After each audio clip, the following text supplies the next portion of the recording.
BC కాలనీలో వెలిసినటువంటి శ్రీ శ్రీ తిరుపతి గంగమ్మ భక్తాదులకు ముందుగా శ్రీ పరాభవ నామ సంవత్సర ఉగాది శుభాకాంక్షలు.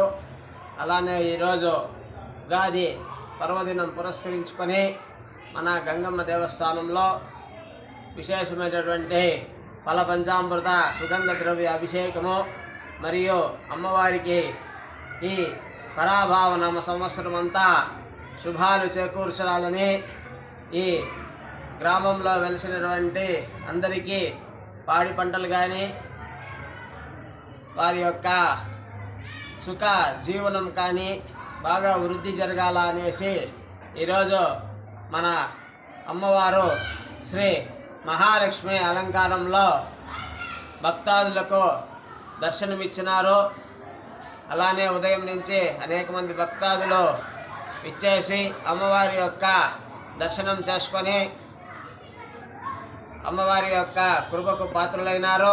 అలానే విచ్చేసినటువంటి భక్తాదులకు మన అన్నగారైనటువంటి చైర్మన్ అన్నగారైనటువంటి డాక్టర్ ఆర్ మురుగన్ గారు విశేషంగా భక్తాదులు ఉదయం నుంచి వచ్చిన భక్తాదుల సౌకర్యార్థం అన్నదాన కార్యక్రమం కూడా ఏర్పాటు చేసినారు. అంటే ఈ యొక్క ఉగాది విశేషం ఏమంటే పరాభావ నామ సంవత్సరం. పరా అంటే శక్తి స్వరూపము, భవము అంటే ఆ యొక్క శంకరుడు అనే అర్థం వస్తుంది. అంటే శక్తి శంకరులు ఇద్దరూ కలిసి ఏర్పడినటువంటి యొక్క అర్థం వస్తుంది. కాబట్టి ఈ యొక్క సంవత్సరం అందరికీ ఆ యొక్క అర్ధనారీశ్వరుల యొక్క ఆశీర్వాదం అందరికీ ఉండాలని కోరుకుంటూ, అలానే ఇంకొక అర్థం ఏమంటే పరము అంటే పూర్వము అని కూడా అర్థం వస్తుంది. అలానే భవము అంటే జయము అని కూడా అర్థం వస్తుంది. పరము అంటే పూర్వము అంటే ఈ పూర్వ సంవత్సరంలో ఏవైతే అపజయాలు ఏవైతే ఉన్నాయో అవన్నీ ఈ ఉగాది నుంచి ఈ రోజు నుంచి అందరికీ జయము కావాలా. అందరికీ ఈ యొక్క సంవత్సరము అనేకమైనటువంటి విశేషముగా పూర్వ సంవత్సరంలో అయితే ఎటువంటి అపజయాలు ఉన్నాయో అవన్నీ జయము కావాలా అనే అర్థం కూడా ఉంది. అలానే పరము అంటే శక్తి, భవము అంటే ఉద్భవించినది అని, శక్తి నుంచి ఉద్భవించినది అంటే అమ్మవారి నుంచి ఉద్భవించినది అని కూడా అర్థం ఉంది.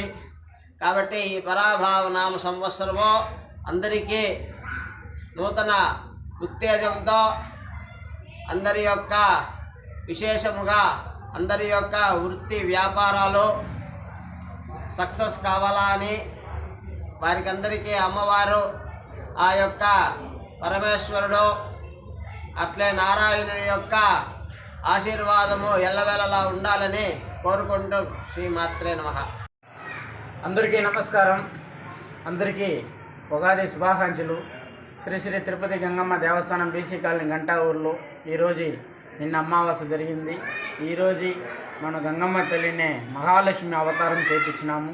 మహాలక్ష్మి అవతారము అమ్మవారిని చేయించినాము. మన అమ్మవారి అవతారము రాత్రి 11:30కి ముగింది. 11:30కి అమ్మవారి అవతారం ముగిన వెంటనే గంటా ఊరిలో భారీ వర్షం పడింది. ఆ గంగమ్మ తల్లి ఆశీర్వాదించింది. మాకు కూడా చాలా సంతోషం అయిపోయింది. ఆ తల్లి సంతోషపడితేనే వాన పడుతుంది అనేసి మా గంటా ఊర్లో అయితే భయంకరమైన వాన పడింది. రాత్రి దాదాపు 2 గంటల సేపులుగా పడింది. మాకు చాలా సంతోషమైంది. ఇక్కడ మంగళవారము శుక్రవారము ప్రతి ఒక్క రోజు అమ్మవారికి అభిషేకం ఉంటుంది. అమ్మవారిని అలంకరణ కూడా మారుస్తూ ఉంటాము. పౌర్ణమి అమావాస్య కూడా అమ్మవారిని అలంకరణ చేస్తాము. అవతారం మారుస్తాము. ప్రతి ఒక్క అమ్మవారి అవతారం మన గంగమ్మ రూపంలో మనం ఏడో పోతాము. ప్రతి ఒక్క అవతారం మన గంగమ్మ రూపంలో ఆ తల్లి రూపంలో ప్రతి ఒక్క అవతారం అమ్మవారిని నెలకు 2 సార్లు అమ్మవారిని అవతారం మార్పిస్తున్నాము. ప్రతి ఒక్క భక్తులు వచ్చి ఇక్కడ అమ్మవారి ఆశీర్వాదం తీసుకోవాల్సిందిగా గంగమ్మ గుడి కమిటీ తరపున కోరుకుంటాము. అట్లే ఇక్కడ మంగళవారము శుక్రవారము సాయంత్రం పూట అన్నదానం కూడా జరుగుతుంది. పౌర్ణమి అమావాస్య ఈ రోజులు కూడా ప్రతి ఒక్క సాయంత్రము అన్నదానం జరుగుతుంది. దాతలు ఎవరికైనా ఉంటే ముందుకు వచ్చి అన్నదానానికి ఈ గుడి విరుద్ధికి సాయం చేయాల్సిందిగా కమిటీ తరఫున కోరుతున్నాం. మనకి కొత్త సంవత్సరం అంటే ఈ ఉగాది కొత్త సంవత్సరంలో రాత్రి వాన పడింది వల్ల ఇప్పుడు ఎండాకాలం స్టార్ట్ అయింది. వాన పడింది. ఈ వాన అట్లే పడతా ఉండాలా, రైతులు చల్లగా ఉండాలనేసి ఆ గంగమ్మ తల్లినే మా కమిటీ తరఫున కోరుతున్నాం.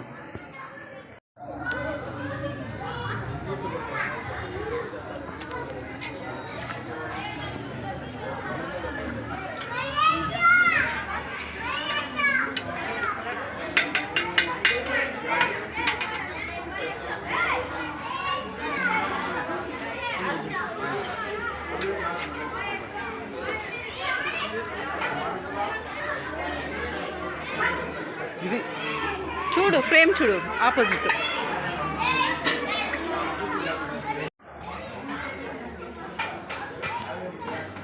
చేతి బనానా చేతి.